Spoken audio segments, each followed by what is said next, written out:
If you thought Meghan Markle was going to be a big star in Hollywood again, think again, something big happened.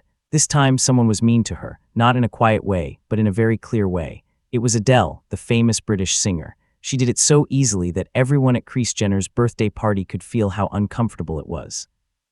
Imagine a super expensive house in Beverly Hills, shining bright like a jewel. Lots of famous people were there, like at a big awards show. Then Meghan Markle walked in, looking like she was the star of a new James Bond movie. She was smiling big and looked very happy. She thought this was the night Hollywood would finally say, "Welcome, we've been waiting for you." But Hollywood had other ideas.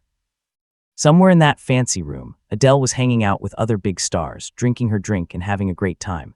But she supposedly wouldn't even look at Meghan.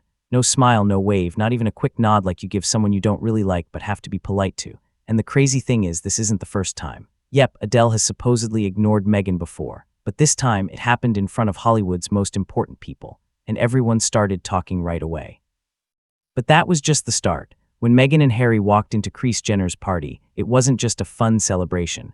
It was like walking into a tricky place full of cold stares, hidden feelings, and more uncomfortable moments than a fight in a school lunchroom. And that's where our story begins.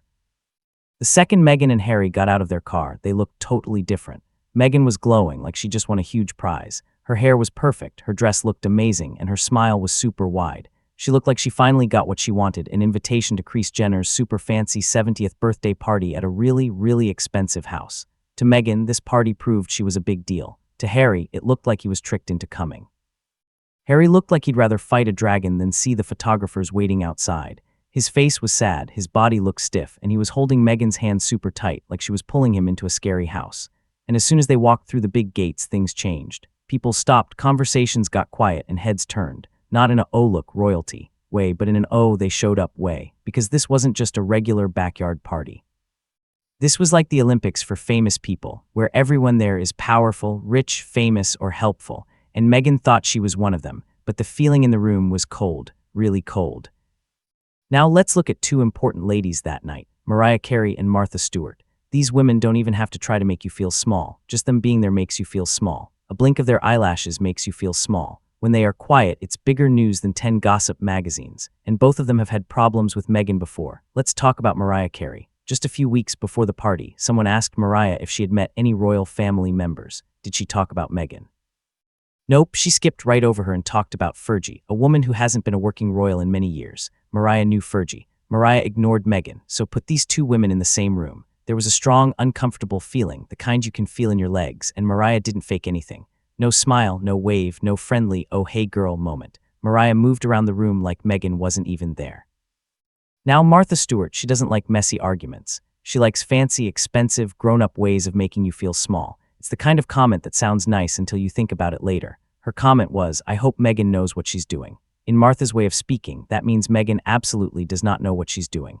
Martha built a real empire with hard work, rules, and getting back on her feet even after being in jail. Meghan built her career on interviews.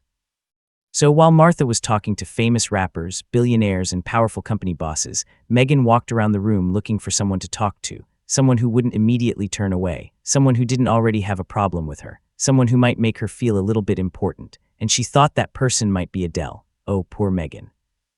Now this is the part everyone wanted to hear. Adele. Yes, the Adele. The super powerful, famous, amazing woman whose voice can make you sad and sing very high notes at the same time. Now, what makes Adele being there so surprising is this. Adele doesn't go out much. She doesn't like photographers. She doesn't like silly Hollywood events. She doesn't go to silly billionaire parties unless she really, really likes the person throwing the party.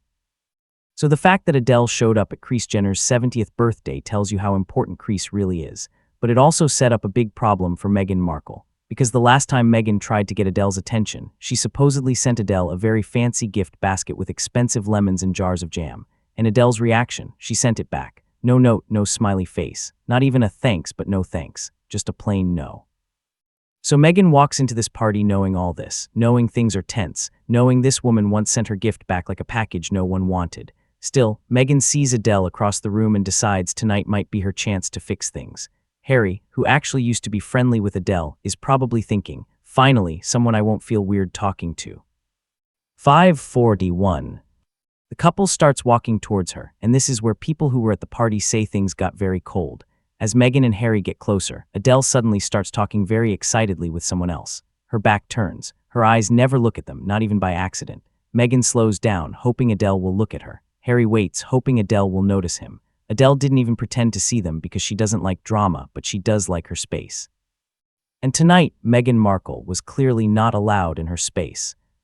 Now this is where the story gets different. While Harry was walking around a Hollywood mansion looking like he needed to recharge his spirit, something important was happening in London.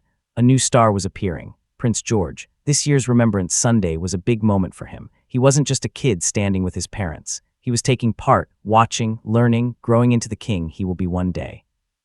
He looked calm, respectful, and focused, like a boy slowly becoming the future king he's meant to be. Meanwhile, Harry was at a party with disco lights and rich people drinking fancy cocktails. The difference was stark. Prince George is being prepared for his duties, responsibilities, and to be a leader. Harry is being photographed next to Kris Jenner's inside fountain, looking like he's questioning every choice he's ever made in his life. The royal family is moving forward with new generations stepping up. Harry is moving sideways into LA parties, business deals, and famous friends who don't really want him. And whether Meghan knows it or not, this difference is becoming the story the world can't ignore. One prince getting more important, one prince fading away. It's not being mean, it's not judging, it's just what happens when you make certain choices. 7:24.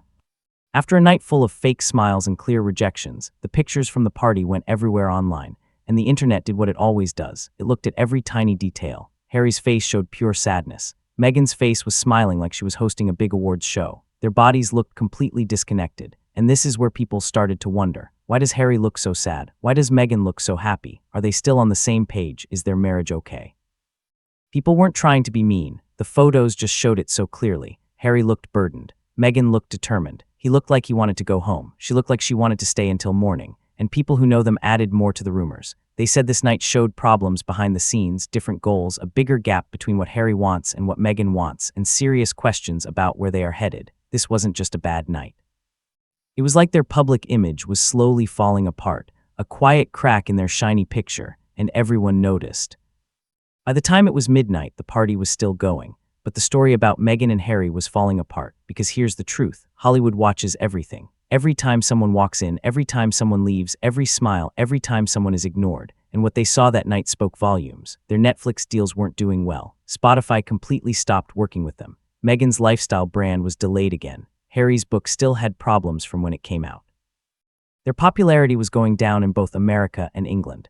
Famous people were keeping their distance socially. No big movies or TV shows. No major acting jobs, no huge successes, constant drama taking away from their work. Hollywood doesn't hate Meghan and Harry. Hollywood is just bored. And Hollywood has a rule. Once the drama stops making money, the invitations get fewer and farther between. That night showed the entertainment business exactly where the couple stood. Not as powerful people, not as cultural trendsetters, not as Hollywood royalty, but as observers trying to fit into a group that stopped wanting them a long time ago. And Adele ignoring them, that was the final touch. It was the moment that said, you're no longer part of this story and you can't force your way into ours.